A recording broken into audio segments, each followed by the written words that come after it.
আসসালামু আলাইকুম ওয়া রাহমাতুল্লাহ। প্রিয় শিক্ষার্থীরা, আশা করি সকলে অনেক ভালো আছো। আজকে আমরা পদার্থবিজ্ঞান সপ্তম অধ্যায়ের এমসিকিউ সমাধান করব। তাহলে চলো শুরু করা যাক। প্রথমেই আমরা যদি আমাদের প্রথম এমসিকিউর দিকে লক্ষ্য করি, দেখি এখানে কি বলা আছে। আমাদের সুন্দর করে বলেছে, স্প্রিং থেকে ঝুলিয়ে দেওয়া একটি বস্তুর গতি কোন ধরনের গতি। দেখো বলা আছে চলন গতি, ঘূর্ণন গতি, সরল রৈখিক এবং স্পন্দন গতি। এটা নিঃসন্দেহে কি হবে বলতো? স্পন্দন গতি। কেন বলতো স্পন্দন গতি? কারণ আমাকে বলছে স্প্রিং থেকে ঝুলিয়ে দেওয়া একটা বস্তুর গতি। তুমি যদি একটা স্প্রিং এর মধ্যে একটা বস্তুকে এভাবে ঝুলিয়ে দাও এবং এই বস্তুটাকে টান দিয়ে যদি ছেড়ে দাও, তাহলে এটি কি হবে? উপর নিচে এরকম করে আপ ডাউন করতে থাকবে, তাই তো? তার মানে সে তার গতির অর্ধেক সময় যাবে একদিকে এবং বাকি অর্ধেক চলবে কোন দিকে বলতো? বিপরীত দিকে। তাহলে এই ধরনের গতিকে কি বলে? স্পন্দন গতি। এটাকে তুমি সরল স্পন্দন গতিও বলতে পারো। ফাইন। আচ্ছা, এটা আমরা বুঝে গেলাম। এরপরে আসি, আমাকে বলেছে নিচের কোন তরঙ্গের শুধু প্রতিক্রিয়া অনুভব করা যায়। একটু বলে রাখা ভালো, তোমরা যারা এসএসসি 26 এবং 27 ব্যাচের শিক্ষার্থী রয়েছে, তোমাদের যে 2025-এর আপডেট বই, এই বইয়ের মধ্যে এই তথ্যটা দেয়া নাই। এটা বিগত বছর কোশ্চেনের মধ্যে, বইয়ের মধ্যে তথ্য ছিল, রিডিং এর মধ্যে লেখা ছিল যে গ্রাভিটি ওয়েভ নামে একটা ওয়েভের কথা বলা আছে এবং আরেকটা ওয়েভ ফাংশন নামে আরেকটা ওয়েভের কথা বলা আছে। তো এইখানে বলা ছিল গ্রাভিটি ওয়েভ নামে এক ধরনের ওয়েভ আছে যেটা শুধু প্রতিক্রিয়া অনুভব করা যায়। ওকে, তাহলে এটার উত্তর হবে আসলে গ্রাভিটি ওয়েভ। যেহেতু তোমার বইয়ের কনসেপ্টে এটা দেওয়া নাই, এটা আপাতত না পড়লেও চলবে। ওকে, যেটা বইয়ের রিডিং এ তোমার তথ্য নাই, তোমার পরীক্ষায় এটা আসবে না। আমরা পরবর্তী কোশ্চেনের দিকে যাই। আমাদের পরবর্তী কোশ্চেন বলেছে সুরযুক্ত শব্দের তীক্ষ্ণতা কিসের উপর ডিপেন্ড করে। দেখো তীক্ষ্ণতার কথা বলেছে। ওকে, এই যে তীক্ষ্ণতা কনসেপ্টটা যে রয়েছে, এই কনসেপ্টটাও তোমাদের বইয়ের মধ্যে সুরযুক্ত শব্দের আসলে তিনটা বৈশিষ্ট্য রয়েছে। কি কি জানো? একটা বৈশিষ্ট্য হচ্ছে তীব্রতা, একটা হচ্ছে তীব্রতা, একটা হচ্ছে তীক্ষ্ণতা এবং আরেকটি হচ্ছে টিম্বার। আরেকটি কি হচ্ছে বলতো? টিম্বার। তো এই যে তীব্রতা, তীক্ষ্ণতা, টিম্বার, এই তিনটা কনসেপ্ট, এই তিনটা হচ্ছে সুরযুক্ত শব্দের বৈশিষ্ট্য। এটাও আগের বইয়ের মধ্যে বলা ছিল, এখন তোমার বইয়ের মধ্যে এই কনসেপ্টটাকে বাদ দিয়ে দিয়েছে। এখান থেকে তুমি গাইড খুললে, টেস্ট পেপার খুললে, এই তিনটা টপিকের উপর অনেকগুলো এমসিকিউ লক্ষ্য করবা। হঠাৎ করে মনে হবে কই এগুলো তো আমি পড়ি নাই, আমার বইয়ে তো এগুলো নেই, কই থেকে আসলো? এগুলো বলে রাখা ভালো। এই কনসেপ্টগুলো বিগত বছর বইয়ে ছিল। একটু ছোট ছোট কথা বলে রাখি। তীব্রতা যে রয়েছে, তীব্রতা এর একক বইয়ের মধ্যে দেয়া আছে ওয়াট পার মিটার স্কোয়ার। কি বলা আছে? Watt per metre square. এখন তীব্রতা জিনিসটা কি জানো? তীব্রতা জিনিসটা হচ্ছে একটা শব্দ 1 মিটার স্কোয়ার জায়গার মধ্য দিয়ে, আমি আবারও বলছি, 1 মিটার স্কোয়ার জায়গার মধ্য দিয়ে প্রতি সেকেন্ডে যে পরিমাণ শব্দ শক্তি প্রবাহিত হয় সেটাকে তীব্রতা বলা হয়। ওকে, এই যে ওয়াট পার মিটার স্কোয়ার বলা আছে, ওয়াটকে ভাঙলে আমরা কি পাই বলতো? ওয়াটকে ভাঙলে আমরা পাই জুল পার সেকেন্ড। এখানে কি আছে বলতো? Metre square. তার মানে এখানে হচ্ছে প্রতি বর্গ মিটারে 1 সেকেন্ডে যত শক্তি, যে পরিমাণ শব্দ শক্তি প্রবাহিত হয় সেটাকে বলে শব্দের তীব্রতা। তাহলে এখানে একক ওয়াট পার মিটার স্কোয়ার বলতে পারো, অথবা joule per second per metre square বলতে পারো। তোমার বইয়ের মধ্যে এই দুইটা দেখো, এই দুইটা কিন্তু বিগত বছর বোর্ডে এমসিকিউ আসছে, তোমাদের আসবে না, আগে বলে রাখা ভালো, শিখে রাখো। ওকে, আর তীক্ষ্ণতা হচ্ছে কি বলতো? এই যে তীক্ষ্ণতাকে আবার কিন্তু বলা হয় পিচ। কি বলা হয়? এটাকে পিচ বলা হয়, পিচ বলা হয়। এখন এই যে তীক্ষ্ণতা বলতে কি বোঝায়? তীক্ষ্ণতা হচ্ছে আমরা যখন শব্দ শুনি, আমরা খুব ভালো করে জানি, যেমন আমাদের ছেলেদের কণ্ঠ একটু তুলনামূলক কি হয়? মোটা হয়। মেয়েদের কণ্ঠ কি হয়? চিকন হয়। এই যে শব্দের যে মোটা চিকনের এই যে তারতম্য, এই বৈশিষ্ট্যটা বোঝা যায় কি দিয়ে? তীক্ষ্ণতা দিয়ে বোঝা যায়। এবং তীক্ষ্ণতার একক কি? তীক্ষ্ণতার একক হচ্ছে হার্জ। তীক্ষ্ণতার একক কি? হার্জ। কেন হার্জ বলতো? ওই যে একটু আগে বলেছি, শব্দের মোটা চিকন। কেন শব্দ মোটা কেন হয়, চিকন কেন হয়? কম্পাঙ্কের কারণে। আমাদের ছেলেদের ভোকাল কর্ড যে রয়েছে, ভোকাল কর্ডের যে পর্দা, এই পর্দাটা তুলনামূলক মোটা। মোটা থাকার কারণে কি হয়? কম্পাঙ্ক কি হয়? কম হয়, যার কারণে শব্দটা মোটা তৈরি হয়। আর মেয়েদের ভোকাল কর্ড হচ্ছে পাতলা, সেক্ষেত্রে কম্পন বেশি হয়, তার মানে কি হয়? শব্দ চিকন হয়। এই জন্য তাহলে এই যে শব্দ মোটা হবে নাকি চিকন হবে, এটা ডিপেন্ড করে কার উপর? কম্পাঙ্কের উপর। আর যেহেতু কম্পাঙ্কের উপর নির্ভর করে, এই জন্য কম্পাঙ্কের একক আমরা জানি হার্জ। তাহলে তীক্ষ্ণতার একক কি বলতো? হার্জ। এবার আসি টিম্বার। টিম্বার এটাকে এবার বাংলায় তুমি বলতে পারো সুরের গুণ। কি বলতে পারো? সুরের গুণ। কেমন গুণ? আমরা যেমন বিভিন্ন বাদ্যযন্ত্রের শব্দ শুনি, আমরা এটাকে পার্থক্য করতে পারি না। একটা ঢোল তবলা যদি বাজে আমরা বুঝতে পারি এই শব্দটা ঢোল বা তবলার। একটা হারমোনিয়াম বাজলে আমরা শব্দ শুনে বুঝি এটা হারমোনিয়ামের। বাঁশির শব্দ শুনলে আমরা বুঝি এটা বাঁশির। এই যে তুমি যেই বৈশিষ্ট্যের কারণে বিভিন্ন শব্দের মধ্যে পার্থক্য তৈরি করতে পারো, দ্যাটস কল টিম্বার বা সুরের গুণ। ওকে, তো এই কথাগুলো একটু তোমাকে কেন জানাই রাখলাম? বিগত বছরের গাইড টেস্ট পেপার তোমার হাতে চলে আসলে এই অপশনগুলো বা এই কনসেপ্টগুলো তুমি পেয়ে যাবা। এবং আমি যে এমসিকিউ গুলো সলভ করাবো, এখানে যেহেতু বিগত বছরের এমসিকিউ গুলো রয়েছে, তার মানে দেখবো যে অনেক জায়গায় এই জিনিসগুলো চলে আসবে, এই জন্য একটু বলে রাখা। ওকে, ফাইন। এবার আমরা পরবর্তী জিনিসের মধ্যে আসি। দেখি কি বলা আছে। আমাকে বলেছে সুরযুক্ত শব্দের তীক্ষ্ণতা দিয়ে আসলে কি বোঝা যায়। দেখো কি বলেছে, দিয়ে একই প্রাবল্যের খাদের সুর ও চড়া সুরের পার্থক্য বোঝা যায়। রাইট, দেখো চড়া সুর এবং খাদের সুর মানে কি? ওই যে আমরা বলেছি আমাদের শব্দ মোটা এবং কি হইতে পারে, চিকন। এই যে চড়া সুর বলতে মোটা বোঝাচ্ছে, খাদের সুর বলতে চিকন বোঝাচ্ছে। তো এই যে এদের পার্থক্য বোঝা যায়, কোন শব্দটা মোটা কোন শব্দটা চিকন, এটা বোঝা যায় তীক্ষ্ণতা দিয়ে। এবং বলেছে উৎসের কম্পাঙ্কের উপর নির্ভর করে। অবশ্যই একটু আগেই বলেছি, কম্পাঙ্ক যত বেশি হবে শব্দ তত চিকন হবে, কম্পাঙ্ক যত কম হবে শব্দ তত মোটা হবে, কম্পাঙ্কের উপর নির্ভর করে। বলছে তীক্ষ্ণতা দিয়ে শব্দের পার্থক্য বোঝা যায় না, শব্দের পার্থক্য বোঝা যায় টিম্বার দিয়ে। আমরা একটু আগে বলেছি সুরের গুণ বা টিম্বার দিয়ে পার্থক্য বোঝা যায়। তাহলে উত্তর কি হবে বলতো? 1 এবং হচ্ছে 2। এই যে 1 2 হচ্ছে উত্তর। ওকে, আচ্ছা এই হচ্ছে ব্যাপার। তাহলে এটা ছিল তীক্ষ্ণতা নিয়ে আলোচনা। আমরা যদি আমাদের পরের প্রশ্নের দিকে যাই, দেখো কি বলা আছে।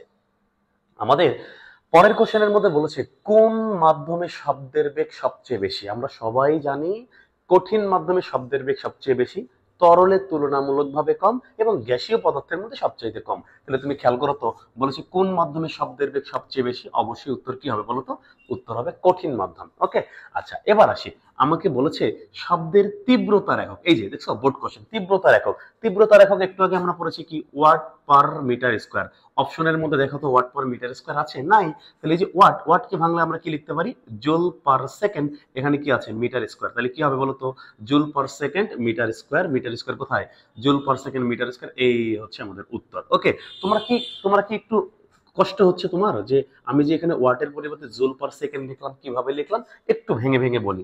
দেখো আমরা কি জানি না ক্ষমতার এক সূত্র পি ইকুয়াল, আমরা কি জানি বলতো? ডাব্লিউ বাই টি, তাই না? তো ডাব্লিউ তো কাজ, কাজের একক কি? জুল। নিচে সময়, সময়ের একক সেকেন্ড। অর্থাৎ এটাকে আমরা ভেঙে লিখলে কি হয় বলতো?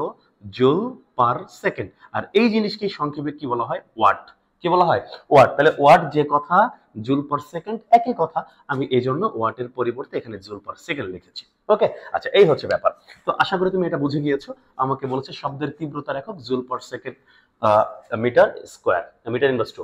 ওকে, এবার আমরা পরবর্তী কোশ্চেনে আসি। আমাকে বলেছে 85 নিউটন পার মিটার স্প্রিং ধ্রুবক বিশিষ্ট স্প্রিং এ কত ভর ঝুলালে এর দোলনকাল 2 সেকেন্ড হবে। তাহলে খেয়াল করে দেখো, আমাকে বলেছে একটা স্প্রিং এর মধ্যে কত ভর ঝুলালে, এই এম এর মান বের করতে বলছে। কত ভর ঝুলালে এর দোলনকাল অর্থাৎ টাইম, দোলনকাল কি হবে? 2 সেকেন্ড হবে। প্রশ্নের মধ্যে আমাকে স্প্রিং ধ্রুবকের মান বলে দেওয়া আছে 85 নিউটন পার মিটার, এটা বলে দেওয়া আছে। এখন খেয়াল করে দেখো, আমাকে যদি এই ভর বের করতে হয়, আমরা কি সূত্র জানি না বলতো? আমরা সূত্র জানি না দোলনকালের। টি ইকুয়াল আমরা কি জানি? 2 পাই রুট ওভার কি জানি বলো? M by K. স্প্রিং এর কোন ঝুলন্ত বস্তুর দোলনকাল নির্ণয় করার সূত্র আমরা এটা পড়েছি। এখন আমাকে বের করতে হবে কার মান? এম এর মান বের করতে হবে। তুমি এক কাজ করো, বাম পক্ষ এবং ডান পক্ষ উভয় পক্ষকে বর্গ করে দাও। তাহলে এখানে যদি বর্গ করি কি আসবে বলতো? টি স্কোয়ার। এই 2 পাইয়ের উপর বর্গ করলে কি আসবে? 4 পাই স্কোয়ার। এখানে বর্গ করলে কি হবে বলতো? স্কোয়ার এবং হচ্ছে রুট ক্যান্সেল হয়ে যাবে না? তাহলে এখানে কি থাকবে বলতো? এম বাই কে। তাইলে দেখো, বা আমাকে বের করতে হবে এম এর মান। তুমি বলতো 4 পাই স্কোয়ার, এখানে কি আছে? গুণ। এই পাশে আসলে কি হয়ে যাবে? ভাগ হয়ে যাবে। তাহলে টি স্কোয়ার ডিভাইডেড বাই কি আসে বলতো? 4 পাই স্কোয়ার ইকুয়াল এখানে কি থাকে বলতো? এম বাই কে। তাহলে আমাকে বের করতে হবে এম এর মান। কে এখানে ভাগ, এই পাশে আসলে কি হয়ে যাবে? গুণ হয়ে যাবে। আমরা ডিরেক্ট লিখে ফেলি, এই পাশটাকে এই যে কেটাকে এখানে গুণ করে দিই। তাহলে এটাই তো এম এর মান আসবে, তাই তো? এবার মান বসাই দিই। সুন্দর করে দেখো, আমাদের পর্যায়কাল বলা দেওয়া আছে 2 সেকেন্ড, তার উপর কি আছে বলতো? স্কোয়ার ইন্টু কে এর মান প্রশ্নের মধ্যে বলে দেওয়া আছে 85, নিচে হচ্ছে 4 ইন্টু পায়ের মান আমরা জানি 3.1416। এটার উপর তুমি যদি বর্গ করে দাও, তাহলে তোমার উত্তর কত আসবে জানো? উত্তর আসবে 8.6 কেজি। উত্তর কত আসবে? এই যে এম এর মান আসবে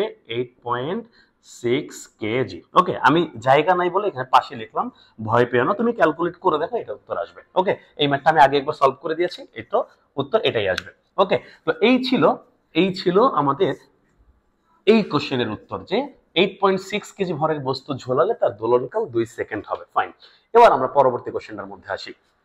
আমাকে বলেছে একটি সুর শলাকার কম্পাঙ্ক 2 কিলোহার্টজ। দেখো কম্পাঙ্ক বলে দেয়া আছে সুর শলাকা থেকে সৃষ্ট শব্দ বায়ু মাধ্যমে 340 মিটার পার সেকেন্ড বেগে গমন করতে পারে। কি কি তথ্য দেয়া আছে? আমাকে সুর শলাকার কম্পাঙ্ক মানে এফ এর মান বলে দেয়া আছে 2 কিলোহার্টজ। এই কথাটার মানে কি বলতো? 2000 হার্জ। এবং আমাকে বলে দেয়া আছে শব্দের বেগ বলে দেয়া আছে বায়ু মাধ্যমে শব্দের বেগ বলে দেয়া আছে কত? 340 মিটার পার সেকেন্ড। এই তথ্য প্রশ্নে বলে দেয়া আছে। আমাকে বলেছে সুর শলাকা থেকে সৃষ্ট তরঙ্গের পর্যায়কাল নির্ণয় করো। যেহেতু প্রশ্নের মধ্যে কম্পাঙ্ক বলে দেয়া আছে, তাহলে আমরা খুব ভালো করেই জানি পর্যায়কাল টি ইকুয়াল কি বলতো? 1/f না? তাহলে 1, এই যে এফ এর মান বলেই দেয়া আছে 2 কিলো হার্টজ মানে 2000 হার্টজ, এটাকে ভাগ করে দেই তাহলে তো আমার উত্তর চলে আসে। দেখি আমাদের উত্তর কত আসে। তাইলে 1 ডিভাইডেড বাই আসলো কত? 2000। তাহলে এটাকে যদি ক্যালকুলেট করি 0.305, এই হচ্ছে উত্তর। এটা হচ্ছে উত্তর। তার মানে উত্তর আসবে 0.30, পরে আসবে 5 এত সেকেন্ড। এই তো পর্যায়কাল, সিম্পল ম্যাথ। এবার আমাকে পরবর্তী কোশ্চেন কি বলেছে? আমাকে বলেছে সৃষ্ট তরঙ্গের ক্ষেত্রে, মানে এই তরঙ্গের ক্ষেত্রে কোন কোন তথ্যগুলো সঠিক। প্রথমে বলেছে যান্ত্রিক তরঙ্গ। তুমি বলো তো, প্রশ্নের মধ্যে যেহেতু বলেছে একটা শব্দ যাচ্ছে, তাহলে শব্দ কোন ধরনের তরঙ্গ? অবশ্যই যান্ত্রিক তরঙ্গ। একটু বলে রাখি, তরঙ্গ কয় ধরনের? 2 ধরনের। একটা হচ্ছে যান্ত্রিক তরঙ্গ, একটা তাড়িত চৌম্বক তরঙ্গ। তার মানে যেই তরঙ্গ চলাচলের জন্য মাধ্যম প্রয়োজন সেটা যান্ত্রিক, যেটা চলাচলের জন্য কোনো মাধ্যম প্রয়োজন হয় না সেটা তাড়িত চুম্বক। যেমন আলো চলাচলের জন্য কোনো মাধ্যম প্রয়োজন হয় না, তার মানে আলো হচ্ছে তাড়িত চুম্বক। আর শব্দ, এখানে বাতাস মাধ্যম না থাকলে আমার কথাও তোমরা শুনতা না। তার মানে আমাদের শব্দ চলাচলের জন্য মাধ্যম প্রয়োজন, হতে পারে সেটা পানি, বায়ু, যে কোনো কিছু হতে পারে। ওকে, তার মানে যেহেতু মাধ্যম লাগে, তাহলে আমরা বলতেই পারি যান্ত্রিক তরঙ্গ সঠিক। আমাকে পরবর্তী বলেছে এর তরঙ্গ দৈর্ঘ্য 0.17 মিটার। তরঙ্গ দৈর্ঘ্য, প্রশ্নের মধ্যে এফ দেয়া আছে, ভি দেয়া আছে, আমাকে বের করতে বলছে তরঙ্গ দৈর্ঘ্য। আমরা খুব ভালো করে জানি কি বলতো? V equal F lambda. তাহলে ল্যামডা ইকুয়াল কি বলতো? V by F. মান বসাই দাও। ভি এর মান প্রশ্নের মধ্যে আছে 340, কম্পাঙ্ক আছে 2000, ভাগ করে দাও। উত্তর যদি মিলে যায় তাহলে সঠিক, নয়তো ভুল। তাহলে 340 ডিভাইডেড বাই হচ্ছে 2000, উত্তর আসে 0.17 মিটার। খেয়াল করে দেখো, 0.17 মিটার, তার মানে এটাও সঠিক কথা বলেছে। এরপরে আসি, এরপরে আমাদেরকে বলেছে তরঙ্গ শীর্ষ এবং তরঙ্গপাত সৃষ্টি হয় না। এটা হয় না। কেন হয় না বলতো? শব্দের কথা যদি বলি, শব্দ কিন্তু হচ্ছে অনুদৈর্ঘ্য তরঙ্গ, রাইট?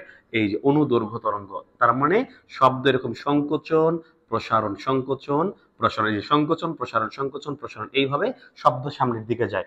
আর এই যে অনুপ্রস্থ তরঙ্গের ক্ষেত্রে আমরা যদি এইভাবে ঢেউ ঢেউ দিয়ে যাই, তাই তো? এই যে এটা হচ্ছে অনুপ্রস্থ, এটা অনুদৈর্ঘ্য। তাহলে এই অনুপ্রস্থের ক্ষেত্রে আমাদের জানি এই যে সর্বোচ্চ যে বিন্দুটা রয়েছে এটাকে বলে তরঙ্গ শীর্ষ, এবং এই যে ঢেউয়ের যে নিচের বিন্দুটা রয়েছে, সবার নিচের যে বিন্দু, এটাকে বলে তরঙ্গপাত।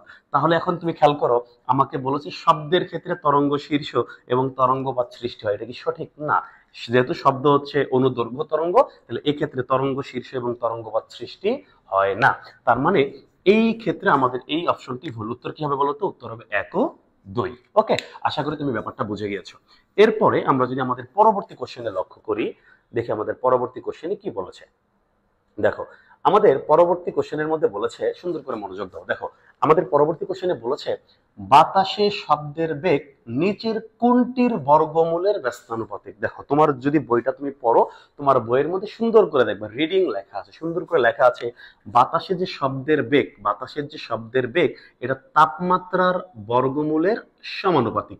এবং বাতাসের শব্দের বেগ বাতাসের যে শব্দের বেগ সেটা হচ্ছে বাতাসের যে জলীয় বাষ্প রয়েছে বা বাতাসের যে ঘনত্ব রয়েছে, বাতাসের ঘনত্বের বর্গমূলের ব্যস্তানুপাতিক। এই কথাটা কোথায় বলা আছে বলতো? তোমার বইয়ে বলা আছে। আমি তোমাকে একটু দেখাবো, তোমাকে একটু দেখাই, চলো কোথায় লেখা আছে একটু তোমাকে দেখাই। তোমাদের এই যে আমার পিডিএফ থেকে তোমাকে আমি দেখাচ্ছি, দেখো। তাইলে আমি যদি তোমাকে একটু খেয়াল করে দেখাই যে তোমাদের যে বইয়ের তথ্য, এই তথ্যটা তুমি যদি একটু ভালো করে দেখো, কোথায় জানো, আমি একটু দেখাচ্ছি, দাঁড়াও। এই যে খেয়াল করে দেখো, এখানে সুন্দর করে লেখা আছে বাতাসের শব্দের বেগ তাপমাত্রার বর্গমূলের সমানুপাতিক, ভি সমানুপাতিক √/t। এবং এই যে নিচে দেখো লেখা আছে তবে বাতাসের ঘনত্বের বর্গমূলের ব্যস্তানুপাতিক, লেখা আছে না? লেখা আছে। তাহলে এক্ষেত্রে তাহলে উত্তর কি হবে বলতো? আমাকে বলেছে বাতাসের ঘনত্বের বর্গমূলের ব্যস্তানুপাতিক, কিন্তু প্রশ্ন কি বলেছে কোনটির বর্গমূলের ব্যস্তানুপাতিক? অবশ্যই উত্তর কি হবে? উত্তর হবে ঘনত্বের বর্গমূলের ব্যস্তানুপাতিক। ফাইন। আচ্ছা, তাহলে এটা আমরা বুঝে গিয়েছি। এরপরে আসি, এরপরে আমাদের পরবর্তী কোশ্চেনে কি বলেছে?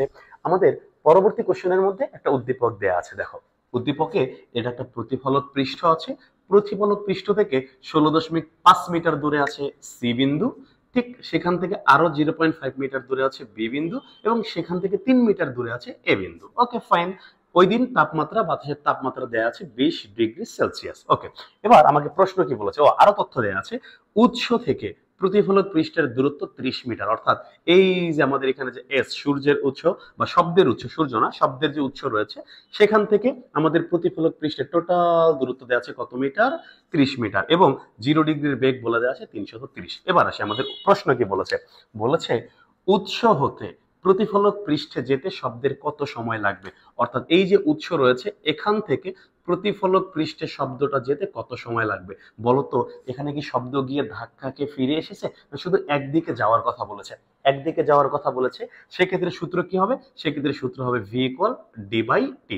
যদি শব্দটা গিয়ে ফিরে আসতো সেক্ষেত্রে আমরা 2d/t লিখতাম, যেহেতু একদিকেই যাচ্ছে তাহলে ডি/টি। আমাকে বলেছে কত সময় লাগবে, তাহলে টি ইকুয়াল কি বলবো? ডি/ভি। তাহলে দেখো দূরত্ব, আমাকে দূরত্ব বলে দেয়া আছে উৎস থেকে প্রতিফলক পৃষ্ঠের দূরত্ব কত? 30 মিটার, এখানে সুন্দর করে 30। এখানে হচ্ছে বেগ, আমাকে তাপমাত্রা বলে দেয়া আছে 20 ডিগ্রি সেলসিয়াস। তুমি বলো তো এই যে 20 ডিগ্রি সেলসিয়াস তাপমাত্রার শব্দের বেগ আমরা কিভাবে বের করব? আমরা জানি ভি2 ইকুয়াল কি বলতো? √T2 বাই হচ্ছে T1 ইন্টু কি V1 না? তাহলে দেখো ক্যালকুলেট যদি করি তাহলে T2 এর মান কত আসবে? আমরা জানি হচ্ছে 273 যোগ 20 ডিগ্রি বলেছে, তাহলে যোগ হবে 20, নিচে আসবে 273 ইন্টু V1 এর মান কত? 330। এটাকে ক্যালকুলেট করলে মেবি 341 দশমিক সামথিং হওয়ার কথা, তারপরে একটু শিওর হয়ে নিচ্ছি। ওকে, তাহলে উপরে আসবে কত? 293। তাহলে উপরে আসবে আমাদের 293, নিচে আসবে 273 ইন্টু আসবে 330, উত্তর 341.87, 341.87 এত মিটার পার সেকেন্ড। তাইলে 20 ডিগ্রিতে শব্দের বেগ হচ্ছে এত। আমরা যদি এখানে বসিয়ে দেই 341.87, এটাকে ক্যালকুলেট করলে দেখি উত্তর কত আসে। তাহলে উপরে হচ্ছে 30, নিচে হচ্ছে 341.87, উত্তর আসবে 0.0877 এত সেকেন্ড। দেখি আমাদের উত্তর আছে কিনা। 0.087। দেখো এই যে 0. এই যে উত্তর আমাদের 0.088 আছে এখানে, আমাদের 877 যেহেতু আছে এখানে একটা 7 বাদ দিয়ে দিয়েছে, তাহলে এটা 8 হয়ে যাবে। ওকে, তাহলে উত্তর হচ্ছে আমাদের 0.088 সেকেন্ড। ফাইন। ওকে, আচ্ছা এবার এবার আমরা আমাদের পরবর্তী কোশ্চেনটার দিকে লক্ষ্য করি, দেখি আমাদের পরবর্তী কোশ্চেনে কি বলেছে। দেখো আমাদের পরবর্তী কোশ্চেনে কি বলেছে? আমাদের পরবর্তী কোশ্চেনে বলেছে আচ্ছা এই যে তথ্যগুলোর জন্য আমাদের একটু উদ্দীপকটার প্রয়োজন আছে। আচ্ছা আচ্ছা, এই জন্য দেখো এবার খেয়াল করি, আমাদের এই কোশ্চেনের মধ্যে বলেছে চিত্রের আলোকে শব্দের প্রতিধ্বনি, অর্থাৎ এই চিত্রের আলোকে শব্দের প্রতিধ্বনি বলছে সি বিন্দু থেকে শোনা যাবে না। দেখো বলছে এই যে সি বিন্দু যে আছে, এই সি বিন্দু থেকে শোনা যাবে না। সি বিন্দু বলতো প্রতিফলক পৃষ্ঠ থেকে কত দূরে রয়েছে? 16.5 মিটার দূরে রয়েছে। এখন তুমি বলো, আমরা খুব ভালো করেই শিখেছি প্রতিধ্বনি শুনতে হলে ন্যূনতম 0 ডিগ্রি সেলসিয়াস তাপমাত্রায় ন্যূনতম 16.5 মিটার দূরে থাকতে হবে প্রতিফলক পৃষ্ঠ থেকে, তাই না? এটা কত ডিগ্রিতে? 0 ডিগ্রি, তাইলে প্রতিধ্বনি শোনা যাবে।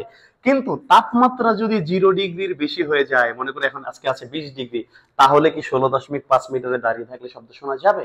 যাবে না, আরো একটু পেছাতে হবে। তাহলে যেহেতু সে 16.5 মিটারে দাঁড়িয়ে আছে সি বিন্দু, তার মানে এখান থেকে শোনা যাবে না। 100% সঠিক, তার মানে এটা সঠিক কথা বলেছে যে শোনা যাবে না।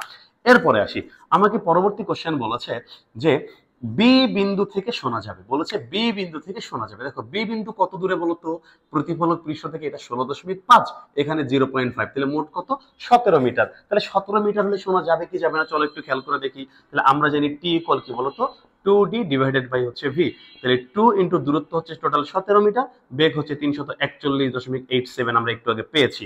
তাহলে যদি 0.1 হয় তাহলে শোনা যাবে, নয়তো শোনা যাবে না। তাহলে 2 ইন্টু হচ্ছে 17, নিচে হচ্ছে কত বলতো 341.87, তাহলে উত্তর আসবে 0.09। যেহেতু 0.01 হয়নি, তার মানে কি হবে, প্রতিধ্বনি শোনা যাবে না। তাহলে ওনারা কি বলেছে যে বি বিন্দু থেকে শোনা যাবে, এটা ভুল বলেছে, তার মানে এটা ভুল, এটা শোনা যাবে না। ওকে, এরপরে দেখো তুমি যখন বুঝে গেছে একটা ভুল হয়ে গেছে, তার মানে নিশ্চিত পরেরটা সঠিক। কারণ অপশন টেস্টে তুমি যদি খেয়াল করো, দেখো অপশন টেস্টের দিকে যদি খেয়াল করো, তাহলে দেখো প্রত্যেকটা অপশন কিভাবে রয়েছে, দুইটা দুইটা করে রয়েছে। তার মানে একটা যেহেতু ভুল, অবশ্যই বাকি দুইটা সঠিক। তার মানে 2 নাম্বার ভুল হইলে 1 এবং 3 নাম্বার কি হবে, অবশ্যই সঠিক। তাহলে উত্তর আসবে 1 3। তারপরেও চলো একটু আমরা প্রমাণ করে দেখি, এটা তো একটু আইকিউ, আমরা একটু প্রমাণ করে দেখি আসলে আমাদের অপশনটা ঠিক আছে কিনা। দেখি আমাদের কোশ্চেন কি বলেছে, দেখো আমাদের বলেছে এ বিন্দুতে শুনতে 0.117 সময় লাগবে, অর্থাৎ এ বিন্দু যে রয়েছে, এ বিন্দু থেকে প্রতিদিনই শুনতে এত সময় লাগবে। তাহলে সেক্ষেত্রে আমরা যদি সময় বের করি, আমরা একটু আগে পড়েছি 2d বাই হচ্ছে v, তাহলে 2 ইন্টু, এবার দূরত্ব কত বসাবো, দেখো এ বিন্দুর দূরত্ব কত, প্রতিফলক পৃষ্ঠ থেকে এখান থেকে এই পর্যন্ত 16.5, এখান থেকে 0.5, তাহলে মোট হলো 17, এখান থেকে 3 মিটার, তাহলে 17 আর 3 হচ্ছে 20 মিটার, তাহলে এখানে আসবে 20, নিচে শব্দের বেগ 341.87। আমরা যদি এটাকে ক্যালকুলেট করি, দেখে আমাদের উত্তর কত আসে, তাহলে উপরে আসবে কত 40, নিচে আসবে 341.87, উত্তর আসবে 0.117। তার মানে এই যে উত্তর সঠিক আছে, উত্তর কি আছে, সঠিক আছে। ওকে, তাহলে উত্তর হবে 1 ও 3। আশা করি তুমি ব্যাপারটা বুঝে গিয়েছো। দেখো এই যে কোশ্চেন গুলো আছে, এখানে প্রত্যেকটা কোশ্চেন 2023 এবং 24 রিসেন্ট যে দুই বোর্ড রয়েছে, এই দুই বোর্ডের কোশ্চেন গুলো এখানে রয়েছে। ওকে, এরপরে আমরা যদি পরবর্তী কোশ্চেনটার দিকে লক্ষ্য করি, দেখো কি বলা আছে, আমাদের বলেছে বাদুড় প্রায় কত কম্পাঙ্কের শব্দ তৈরি করতে পারে, বাদুড় প্রায় 1 লক্ষ কম্পাঙ্কের বা 1 লক্ষ হার্জ কম্পাঙ্কের শব্দ তৈরি করতে পারে। 1 লক্ষ বলতে আমরা কি বুঝি, 100 কে, তাই না, 100 কে বলতে 100,000 বা 1 লক্ষ কিলো, বা 100 কিলো হার্জ বা 1 লক্ষ হার্জ। এটা হচ্ছে উত্তর, যে বাদুড় এই 100 কিলো হার্জ শব্দের কম্পাঙ্ক তৈরি করতে পারে। যদি প্রশ্ন বলে এই শব্দটা কি শব্দের তর নাকি শব্দের তর, বা ইনফ্রাসাউন্ড নাকি আল্ট্রাসাউন্ড, অবশ্যই এটা শব্দের তর বা আল্ট্রাসাউন্ড, কারণ 20,000 হার্জের উপরে। ওকে, আচ্ছা, এটা আমরা বুঝে গিয়েছি। এবার পরবর্তী কোশ্চেনে আসি, আমাকে বলেছে নিচের কোন সম্পর্কটি সঠিক। দেখো এখানে আমাদের কি দোলনকালের সূত্র দেয়া আছে না, এই দেখো এটা আমরা ওই যে গত ক্লাসে আমি শর্ট কোশ্চেনে দেখিয়েছি যে উত্তর হবে এটা, তারপরেও আবার প্রমাণ করে দেখাচ্ছি, যেটা ফুল ক্লাস আবার দেখাচ্ছি। দেখো আমাকে বলেছে কোন সম্পর্কটি সঠিক, আমরা খুব ভালো করেই জানি, বলতো টি ইকুয়াল কি বলতো 2 পাই রুট ওভার কি বলতো এল বাই জি। এই সূত্রের চেহারা দেখেই মনে হচ্ছে এই সূত্রটা ইউজ হবে। আমাকে বের করতে হবে কার মান, প্রথম অপশন দেখে মনে হবে যে জি এর মান, তাহলে জি এর মান চলো বের করি, কি আসে, এই যে খেয়াল করে দেখো উভয় পাশে কি করে দিই, বর্গ করে দিই, তাহলে বর্গ করে দিলে এখানে কি আসবে টি স্কয়ার, এখানে আসবে 4 পাই স্কয়ার, এখানে কি আসবে বলতো এল বাই জি। তাহলে আমাকে বলতো জি এর মান বের করতে বলেছে, তাই না, তাহলে জি এখানে কি অবস্থা আছে, ভাগ, এখানে আসলে কি হয়ে যাবে গুণ, আর এটা আছে গুণ, এখানে নিচে গেলে কি হবে ভাগ। তাহলে এক কাজ করি, এই দুইজনকে আমরা এক্সচেঞ্জ করে ফেলি, জি কে উপরে নিয়ে আসি আর টি স্কয়ার কে নিচে নিয়ে যাই, তারপরেই তো হয়ে যায়, তাহলেই হয়ে যায়। তাহলে জি ইকুয়াল হচ্ছে 4 পাই স্কয়ার, তাহলে উপরে আছে এল, নিচে কি আসবে বলতো টি স্কয়ার। দেখো তো অপশন এটা আছে কিনা, এই যে দেখো G equal 4 pi square, 4 pi square, এখানে আছে এল বাই টি স্কয়ার, কিন্তু তাদের কি টি স্কয়ার বাই এল, তার মানে এটা ভুল, এটা সঠিক নয়। এই যে এখানে গিয়ে দেখো এটা সঠিক কেমনে, এই যে G equal 4 pi square L by T square, G equal 4 pi square L by T square, এটা সঠিক উত্তর। ওকে, তাহলে এই যে সূত্রগুলো খুব দ্রুত তোমাকে যে ডান বাম করে খুব দ্রুত ইকুয়েশন করে বের করার চেষ্টা করতে হবে। ওকে, আচ্ছা এবার আসি, আমাকে বলেছে সুরযুক্ত শব্দের বৈশিষ্ট্য নয় কোনটি, বলেছে সুরযুক্ত শব্দের বৈশিষ্ট্য নয় কোনটি, তুমি বলো তো, একটু আগে তোমাকে বললাম না সুরযুক্ত শব্দের 3টা বৈশিষ্ট্য হচ্ছে, একটা তীব্রতা, একটা তীক্ষ্ণতা এবং একটা টিম্বার। তাহলে তীব্রতা, এই যে টিম্বার, ওই যে তীক্ষ্ণতা যে রয়েছে, তীক্ষ্ণতার আরেক নাম পিচ বলেছিলাম, এখানে পিচ দেয়া আছে, তার মানে এই 3টা হচ্ছে সুরের বৈশিষ্ট্য। আমাকে বলছে নয় কোনটি, তাহলে উত্তর হবে মাধ্যমের স্থিতিস্থাপকতা সুরযুক্ত শব্দের বৈশিষ্ট্য নয়। ওকে, আমাকে বলেছে নিচের কোন মাধ্যমে শব্দ সবচাইতে দ্রুত চলে। দেখো তোমার বইয়ের মধ্যে শব্দের বেগের অপশনের জায়গায় ছোট্ট একটা ছক দেয়া আছে, সেখানে সুন্দর করে লেখা আছে হাইড্রোজেন, হাইড্রোজেনের মধ্যে শব্দের বেগ হচ্ছে 1284 মিটার পার সেকেন্ড, লোহার মধ্যে 5130 মিটার পার সেকেন্ড, পারদের মধ্যে 1450 মিটার পার সেকেন্ড এবং পানির মধ্যে 1493 মিটার পার সেকেন্ড বইয়ের মধ্যে দেয়া আছে। তাহলে বলেছে কোন মাধ্যমে শব্দ সবচেয়ে দ্রুত চলে, অবশ্যই লোহা, অবশ্যই কি হবে লোহা হবে। আর এছাড়াও তুমি খুব ভালো করে জানো কঠিন মাধ্যমে শব্দ দ্রুত চলে, এখানে কঠিন পদার্থ লোহা একাই। ওকে, আচ্ছা এবার আসি, আমাকে বলেছে একটি শব্দ তরঙ্গ বাতাসে 5 সেকেন্ডে 1750 মিটার অতিক্রম করে, শব্দটির তরঙ্গ দৈর্ঘ্য এত হলে কম্পাঙ্ক কত? তাহলে দেখো আমাকে তরঙ্গ দৈর্ঘ্য দিয়েছে, আমাকে কম্পাঙ্ক বের করতে বলেছে, তো আমরা খুব ভালো করে জানি ভি ইকুয়াল এফ ল্যামডা। তাহলে আমাকে কম্পাঙ্ক বের করতে গেলে এফ ইকুয়াল কি হবে বলো তো, ভি বাই ল্যামডা। তাহলে ভি এর মান দেখো, এই যে প্রশ্নের মধ্যে ল্যামডার মান বলে দেওয়া আছে 0.5, তার মানে 0.5 মিটার, কিন্তু কিসে দেওয়া নাই, কিসের মান দেওয়া নাই, বেগের মান দেওয়া নাই, কিন্তু বলা আছে 5 সেকেন্ডে 1750 মিটার অতিক্রম করে। তাহলে আমরা খুব ভালো করে জানি ভি ইকুয়াল হচ্ছে ডি বাই টি, শব্দ যেহেতু একদিকেই যাচ্ছে ডি বাই টি। তাহলে দেখো দূরত্ব কত বলতো, 1750, সময় কত সেকেন্ড, 5 সেকেন্ড, এটাকে ভাগ করে দিলে আমরা বেগ পেয়ে যাব। দেখি তাহলে আমাদের ক্যালকুলেট করলে উত্তর চলে আসবে 1750 ডিভাইডেড বাই কত বলতো 5, উত্তর আসবে 350 মিটার পার সেকেন্ড। তাহলে এখানে আমরা বসিয়ে দিই 350, তাহলে আমাকে দেখো এই যে 350 কে ভাগ করে দাও 0.5 দিয়ে, উত্তর আসবে 700 হার্জ। কত আসবে, 700 হার্জ। তাহলে দেখো তো অপশন, এই যে অপশনের মধ্যে 700 হার্জ রয়েছে। তাহলে এটি হচ্ছে উত্তর। ওকে, তাহলে আশা করি তুমি এটাও বুঝে গিয়েছো। দেখো যেহেতু এমসিকিউ সলভ ক্লাস, আমি চাইলেই ব্যাপারগুলো খুব দ্রুত সমাধান করে যেতে পারি, সেই ক্ষেত্রে কি হবে, তোমার বুঝতে কষ্ট হবে। যেহেতু এখন আমরা বুঝে বুঝে পড়ছি, একটু ধীরে ধীরে যত্ন করে ঠান্ডা মাথায় আস্তে আস্তে করে পড়ি। এরপরে যখন আমরা টেস্ট পরীক্ষা শেষ করে ফেলবো, আমাদের হাতে সময় কম থাকবে, তখন আমরা ওয়ান শট ক্লাসের মধ্যে একদিনই সব শেষ করে ফেলবো। ওকে, তাহলে চলো আস্তে আস্তে শিখি, এখন বুঝে বুঝে শিখি। তোমরা এছাড়াও আমার এখানে যে প্রশ্নগুলো রয়েছে, এই কোশ্চেনের বাহিরেও যদি তোমার অতিরিক্ত কোশ্চেন থাকে, অবশ্যই থাকবে, আমি তো এখানে সব কোশ্চেন নিতে পারি নাই। তাহলে এখানে বিগত বছরের কিছু বোর্ড কোশ্চেন রয়েছে, এরপরে কিছু স্কুলের কোশ্চেন রয়েছে। এর বাইরে তোমার নিজের যে ব্যক্তিগত প্রশ্ন থাকলে তুমি কাইন্ডলি একটু কমেন্ট করে আমাকে জানাইও। আমি আশা করি তোমার কমেন্ট দেখতে পাইলে আমি ইনশাআল্লাহ সমাধান করে দেওয়ার চেষ্টা করব।